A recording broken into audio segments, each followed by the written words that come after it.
My twin sister showed up at my apartment at 2 in the morning with a split lip, a black eye swelling shut, and blood dried under her nose. Her hands were shaking so hard she couldn't hold the keys. She didn't say anything.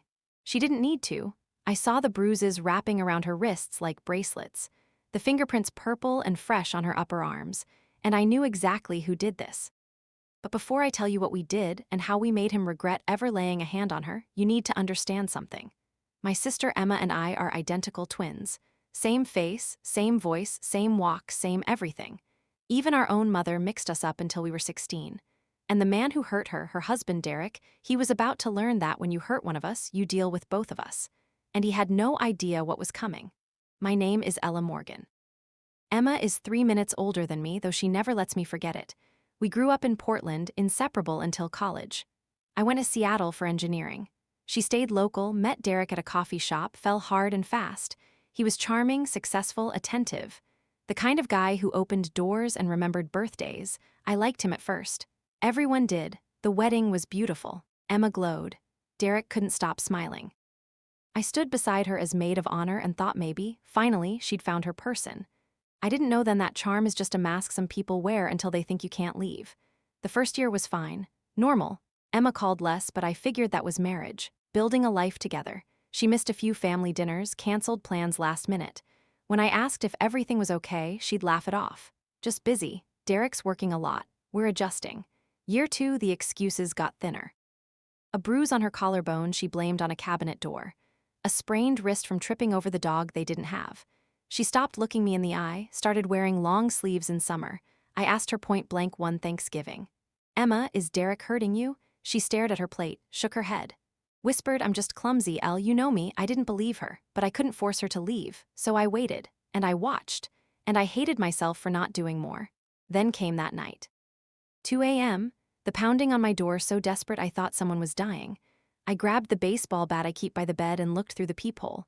Emma, barely standing, face destroyed. I yanked the door open. She collapsed into my arms, sobbing so hard she couldn't breathe. I pulled her inside, locked the door, checked the hallway. Empty. I sat her on the couch, got ice, wet towels, tried to clean the blood without making it worse. What happened, I whispered. He found out I called Mom, she choked out. That I was telling people our business. He said if I ever embarrassed him again, she couldn't finish, just cried harder. I held her until the shaking stopped, until her breathing evened out, until she looked at me with eyes so tired, so defeated I barely recognized her. I can't go back, she said, but I don't know how to leave. He'll find me, he said he would. He said no one would believe me. I stared at my twin, my other half. The person I'd shared a womb with, a childhood, every secret. And I made a decision. You're not going back, I said. He is, she blinked. What, I'm going back. As you, Ella, know, you don't understand. He'll hurt you, I smiled. Not the warm kind, the cold kind. Let him try. What I didn't tell Emma then, what she didn't know, was that I'd been preparing for this moment for months. I'd been watching Derek, learning his patterns, the way he dismissed waitstaff, the way he talked over women in meetings, the way he squeezed Emma's hand just a little too hard when he thought no one was looking. I'd been waiting for her to be ready, and now she was. The next morning, Emma was still asleep on my couch when I started. I studied her bruises, memorized the placement, the colors. I needed to know exactly what he'd done so I could use it against him later. Then I went through her phone, read the texts, the apologies he sent afterward, the love bombing, the threats disguised as concern. I'm worried about you, babe. You've been so distant, I just want us to be happy. Don't make me the bad guy. Classic abuser script. I screenshotted everything. Backed it up to a cloud drive he didn't know existed. Then I looked at Emma's calendar. Dinner tonight, anniversary celebration. Derek had made reservations at some expensive steakhouse downtown. She was supposed to meet him at 7. I woke her gently. Emma, I need you to tell me everything. How he talks, how he likes things, what sets him off. Everything. She sat up, wincing. Ella, you can't. He'll know. He always knows. He doesn't know me, I said, and we've fooled everyone our entire lives. He won't see the difference. Not until it's too late. What are you going to do? I'm going to dinner, I said, and I'm going to make sure he never touches you again. She stared at me. Then slowly she nodded. Okay. But if anything feels wrong, you leave. Promise me. I promise. I didn't mean it. That afternoon, I became Emma. I wore her clothes, her perfume, her wedding ring that felt too tight on my finger. I practiced her voice, the way she said Derek's name with that slight hesitation, like she was asking permission to speak. I studied how she held herself, shoulders slightly hunched, making herself smaller. It felt wrong, like wearing a costume of someone's fear. Emma watched me get ready, gave me tips. He likes it when you smile even if you're not happy. Don't contradict him in public. If he reaches for your hand, don't pull away or she stopped. Or he'll what I asked. Remember later, she whispered. I hugged her. Tight, felt her ribs too prominent under my hands. I'll be okay, just stay here, door locked. Don't answer for anyone but me. She nodded, be careful. I wasn't planning on being careful. I was planning on being smart. The restaurant was exactly the kind of place Derek would choose. Expensive, dimly lit, quiet enough that you couldn't make a scene. I arrived first. Sat at the table he'd reserved, ordered water and waited. He walked in 10 minutes late. Tall, dark hair, expensive suit. Handsome in that generic catalog way. He smiled when he saw me, but it didn't reach his eyes. Those were cold, assessing. He leaned down and kissed my cheek. Lingered just long enough to whisper, you look better than you did this morning. My stomach turned, but I smiled, soft, submissive. Everything Emma had taught me. Thanks to some makeup, I said quietly. He sat down, ordered wine without asking what I wanted, and launched into a story about work. I nodded in the right places, laughed when I was supposed to, played the part. And I watched him, the way he snapped at the waiter for bringing the wrong vintage, the way he checked his phone mid-sentence when I was talking, the way his hand found my wrist under the table and squeezed just hard enough to remind me he could squeeze harder. You've been quiet today, he said. No panicked calls to your sister. No crying to your mother? I kept my voice steady. No, I've been thinking about us, about how I can be better. His face softened. That performative gentleness abusers use when they think they've won. That's good, babe, that's really good. I don't like fighting with you. You know that, right? I just want you to be the woman I married. I know, I said. He smiled, reached across the table and took my hand. The same hand that had left bruises on Emma's wrists. I love you, he said. I just need you to trust me, to listen. I do, I lied. What Derek didn't know, what he couldn't know, was that under the table my other hand was holding my phone, recording every word. The admission, the control, the manipulation wrapped in concern. Dessert came. He ordered for me. Chocolate lava cake I knew Emma hated, but he always insisted she liked. I ate it in small bites and made appreciative sounds while my brain calculated every move. When the check came, he paid with a flourish. Smiled at the server, tipped well because appearances mattered. Then he stood and offered his hand. Let's go home, I took it. Let him lead me out to his car, a black BMW, spotless. He opened the passenger door like a gentleman, I slid in. He drove in silence for the first few minutes. Then his hand found my thigh, squeezed. You were good tonight, thank you. His hand moved higher. I think you deserve a reward. My pulse spiked, but I kept my breathing even. Maybe we should talk first. His hand stopped. His voice changed. Temperature dropping 10 degrees. Talk about what? About last night. About why he hit the brakes. Hard, we jerked forward. He pulled into an empty parking lot off the highway, slammed the car into park. Turned to me. Why I what, Emma? Why I had to remind you to respect me? Why you made me do that? There it was. The mask slipping. I turned to face him, kept my voice soft. I just think maybe we should get help. Couples therapy, or he laughed. Cold. Bitter, therapy. You want to tell some stranger our private business? You want to make me look like the bad guy? I don't want to make you look like anything. I just want, he grabbed my face. Hard, fingers digging into my jaw. You want, what about what I want? What I've given you, this car, that house. Everything you have is because of me. I stared at him, at the man my sister had loved, at the monster he'd become, and I said the words Emma had been too scared to say. Let go of me. His eyes narrowed. What did you just say? I said let go of me. For a second I thought he might. His grip loosened just slightly. Then he saw something in my face, something that wasn't fear, and his hand tightened. You think you can talk to me like that? After everything I do for you? What I didn't tell him, what he didn't see, was that my hand was already moving. Emma had warned me about the parking lot, the place he took her when he didn't want neighbors to hear. She told me what he did in the dark where no one could see. I was ready. The pepper spray was in my jacket pocket, small canister. Legal, effective. I'd practiced the motion 100 times that afternoon. I pulled it out and sprayed directly into his eyes. He screamed, loud, hands flying to his face. The car filled with his cursing, his gagging, his rage. I unlocked the door and ran, but I didn't run far, just far enough, because this wasn't about escaping. This was about evidence. I pulled out my phone, started recording. Derek stumbled out of the car, eyes streaming, face red. He was shouting, threats, promises of what he'd do when he caught me. I kept the camera steady, made sure the angle was clear, made sure his face, his words, his intent were all captured. Then I called 911. My husband just attacked me, I said, voice shaking just enough to sound real. I'm in the parking lot off Highway 26.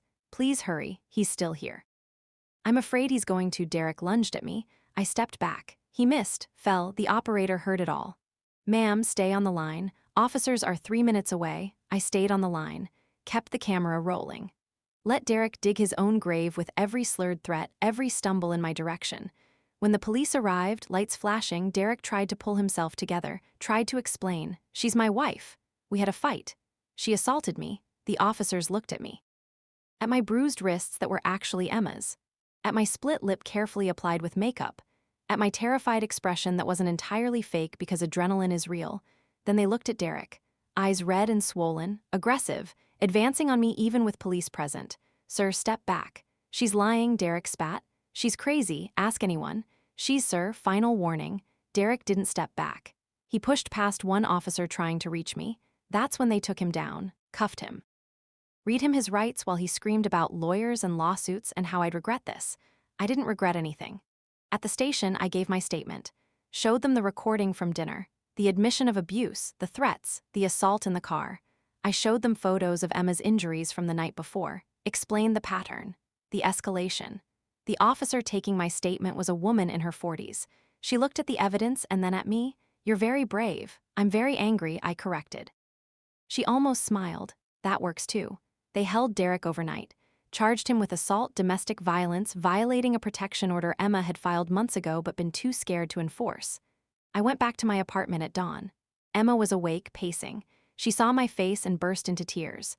What did you do? What you couldn't, I said. I made him show everyone who he really is. I showed her the recordings, the arrest, the charges. She cried harder, not sad tears, relief tears. The kind that come when something you've carried for too long finally gets set down. It's not over, I said. He'll make bail. He'll try to contact you. We need to be ready. Emma nodded, wiped her face.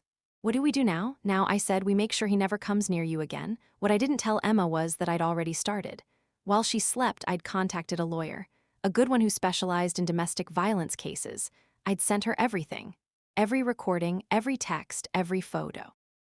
I'd filed for a restraining order in Emma's name, seized bank accounts, started divorce proceedings, because abusers don't stop when you ask nicely. They stop when you take away their power.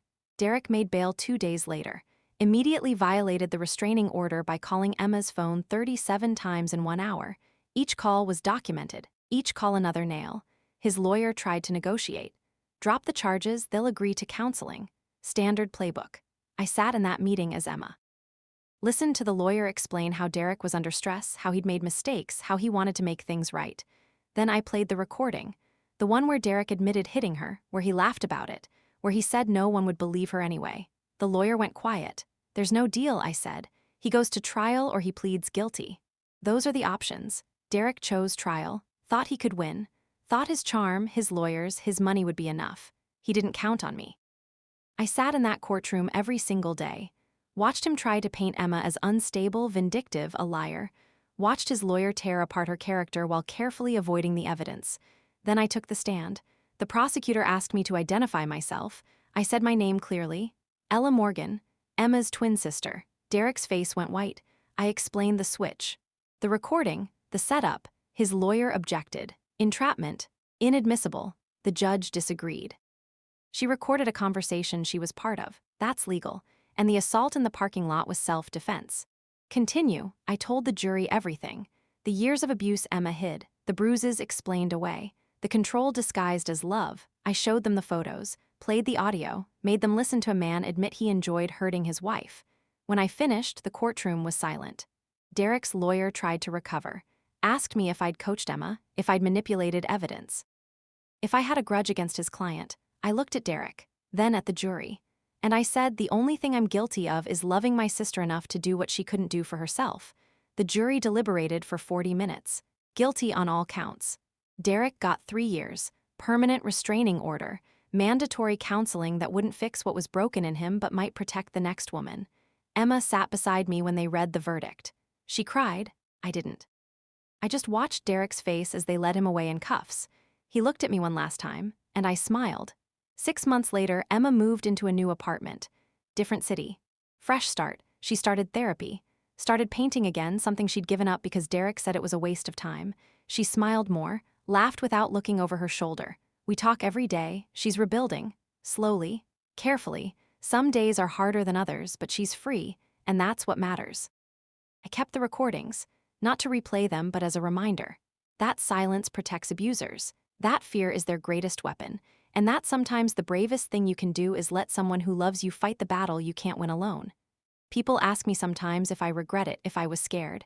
If I'd do it again, I tell them the truth. I wasn't scared of him. I was scared of losing her. And I'd do it 1,000 times over. Because here's what I learned. Abusers rely on isolation. On shame.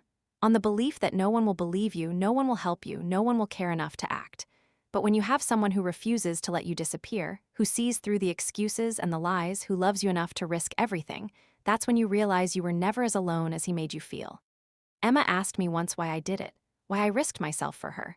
I told her the truth. Because you're my twin, my other half, and when someone hurts you, they hurt me too. She hugged me.